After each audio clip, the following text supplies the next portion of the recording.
नमस्कार दोस्तों, स्वागत है आप सभी का एजे टॉप वॉइस में। सफलता के केवल 4 नियम।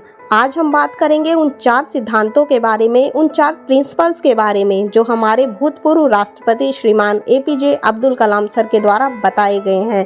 उनका मानना था ये जो 4 नियम हैं वो हर स्टूडेंट्स को, हर इंसान को खुद पर अप्लाई करना चाहिए। अगर कोई भी स्टूडेंट्स या कोई भी इंसान इनको अपने जीवन में उतार लेता है और उनको फॉलो करता है तो इस दुनिया में ऐसी कोई चीज़ नहीं है जो उस इंसान की कदमों में ना गिर जाए। इन चारों प्रिंसिपल्स को हम पूरी डिटेल में समझेंगे ताकि आपको इन्हें फॉलो करने में आसानी रहे। नंबर 1, मेरा एक महान उद्देश्य है। हमेशा अपने आप को याद दिलाएं कि आपका लक्ष्य बहुत बड़ा है। अपने आप को बोलिए कि I will have great aim. दोस्तों, सन 1958 की बात है। डॉक्टर एपीजे अब्दुल कलाम एक पायलट बनना चाहते थे। उन्होंने मेहनत करके पायलट बनने के लिए सारी परीक्षाएं पास कर ली, लेकिन पायलट की वैकेंसी में केवल 8 सीट थी और doctor APJ Abdul Kalam 9वें number पर थे। अब उनका सिलेक्शन केवल तभी हो सकता था जब उनके ऊपर 8 कैंडिडेट में से या तो कोई अपनी वैकेंसी छोड़ दे या फिर मेडिकल में आउट हो जाए। लेकिन उनको इस बात का काफी डिसअपॉइंटमेंट हुआ कि उनका सिर्फ एक रैंक की वजह से वो सिलेक्शन से आउट हो गए, लेकिन उन्होंने ये स्वीकार किया। It was a disappointment for me but disappointment could not define मी। यानी कि मैं निराश जरूर हुआ था लेकिन निराशा मुझे कभी हरा नहीं सकी।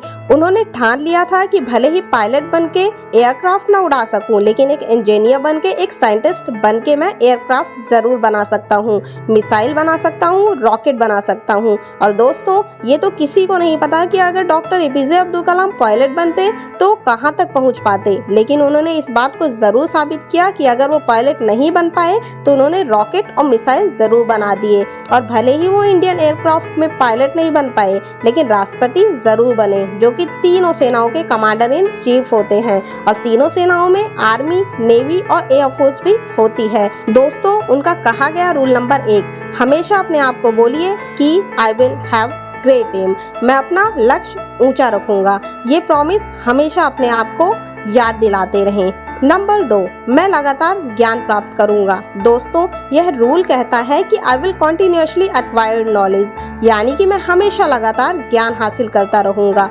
अब उनके इस दूसरे रूल को उन्हीं के जीवनी से समझते हैं। डॉक्टर एपीजे अब्दुल कलाम को मिसाइल मैन के नाम से भी जाना जाता है।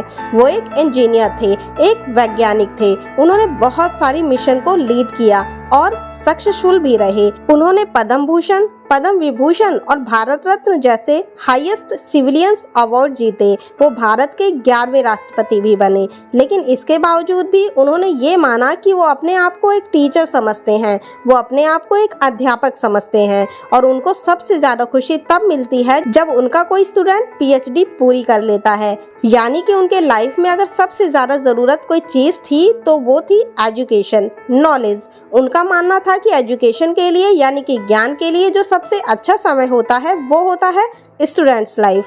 और किसी भी इंसान के सक्सेस के पीछे उसके एजुकेशन का, उसके नॉलेज का सबसे बड़ा हाथ होता है। उनका ये मानना था कि अगर एक स्टूडेंट की सबसे प्राइमरी कोई जॉब है तो वो है शिक्षा ग्रहण करना। एक विद्यार्थी के एजुकेशन के अलावा किसी दूसरे चीज के बारे में नहीं सोचना चाहिए। अगर एक स्टूडेंट एजुकेशन के अलावा कुछ और करना चाहता है तो वो वीकेंड्स में किसी हॉस्पिटल के बाहर गरीब लोगों के प्रति अपनी संवेदना व्यक्त कर सकता है, उन्हें खाना दे सकता है, उन्हें खुशी दे सकता है, पेड़ पौधे लगा सकता है, दूसरे लोगों को भी शिक्षा दे सकता है। लेकिन इन सब कामों के बावजूद भी एक स्टूडेंट के लिए केवल नॉलेज हासिल करना ही सबसे पहली प्राथमिकता होनी चाहिए। यानी कि आपको हमेशा अपने आप को ये याद दिलाना है कि चाहे कुछ भी हो, मैं सीखना नहीं छोड़ूंगा। नंबर 3, मैं कड़ी मेहनत करूंगा। डॉक्टर एपीजे अब्दुल कलाम का तीसरा नियम था कि अपने आप से हमेशा ये प्रॉमिस करें कि मैं हमेशा हार्ड वर्क करता रहूंगा, यानी I will do hard work. दोस्तों, 1973 की बात है। विक्रम साराभाई अंतरिक्ष के अंदर के चेयरमैन प्रोफेसर सतीश धवन ने डॉक्टर एपीजे अब्दुल कलाम से कहा कि हमें एक सैटेलाइट लॉन्च व्हीकल बनाना है, यानी कि एक ऐसा रॉकेट जिसमें हम सैटेलाइट रख करके उसको हम अंतरिक्ष में भेज सकें। डॉक्टर एपीजे अब्दुल कलाम ने इस काम को पूरी जिम्मेदारी के साथ स्वीकार किया। वो इस मिशन व प्रोजेक्ट के डायरेक्टर थे, यानी कि पूरी टीम को उनके नीचे काम करना था। उनके नीचे 1000 से भी ज्यादा दूसरे इंजीनियर थे और करीब 10,000 वर्कर थे।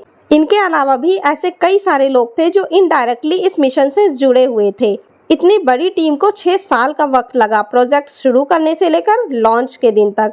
17 अगस्त 1979 इस तारीख को सैटेलाइट लॉन्चर का टेस्ट होना था। लॉन्च के 8 मिनट पहले सारा कंट्रोल कंप्यूटर के हाथों में दे दिया गया, लेकिन उसी वक्त एक चेतावनी आई कि लॉन्चिंग में कुछ दिक्कत है। लॉन्च के ठीक 4 मिनट पहले ये डायग्नोसिस किया गया कि कुछ तो लीक्स हैं, लेकिन उनके टीम के जो एक्सपर्ट्स थे उनकी ये राय थी कि लीक्स के बावजूद भी रॉकेट में इतना सफिशिएंट ऑक्सीडाइजर है कि वो अपना लॉन्च जारी रख सकते हैं। और मिशन लेटर होने की वजह से डॉक्टर कलाम को ये डिसाइड लेना पड़ा कि वो रॉकेट को लॉन्च करेंगे, लेकिन लॉन्च के कुछ मिनट बाद ही वो रॉकेट पृथ्वी की कक्षा में ना जाकर बंगाल की खाड़ी में जाकर गिर गया।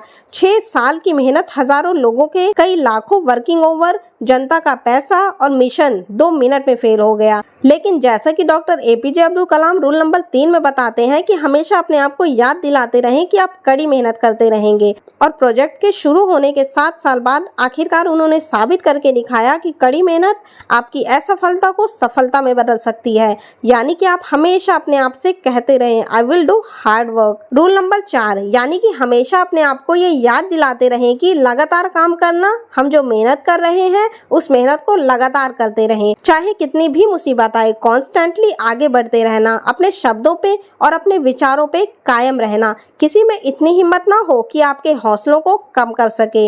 हम में से ऐसे कई सारे लोग हैं जिनकी आंखों में कुछ सपना है। जो लोग कुछ करना चाहते हैं वो काम करना शुरू करते हैं अपने सपनों पर, लेकिन समय बीतने के साथ साथ उनकी व्हील पावर कम हो जाती है। दोस्तों, आपको किसी भी कीमत पे अपने हौसलों को नहीं टूटने देना है। डॉक्टर एपीजे अब्दुल कलाम का कहना था कि आप तब तक अपनी जिद न छोड़िए जब तक आप अपने लक्ष्य तक नहीं पहुंच जाते हैं। और आपका लक्ष्य है आपकी यूनिकनेस, आपका सबसे अलग होना, आपका पहचान सबसे अलग होना। और आपके इस यूनिक बनने के सफर में आपकी मुसीबतों का सबसे अहम रोल होता है। अगर आप अपने मुसीबतों से डरना छोड़ देंगे, उन पर से ध्यान हटाकर उनके हल के बारे में सोचना शुरू कर देंगे और उन पर काम करना शुरू कर देंगे, तो आप किसी न किसी दिन इस दुनिया में सफल जरूर हो जाएंगे।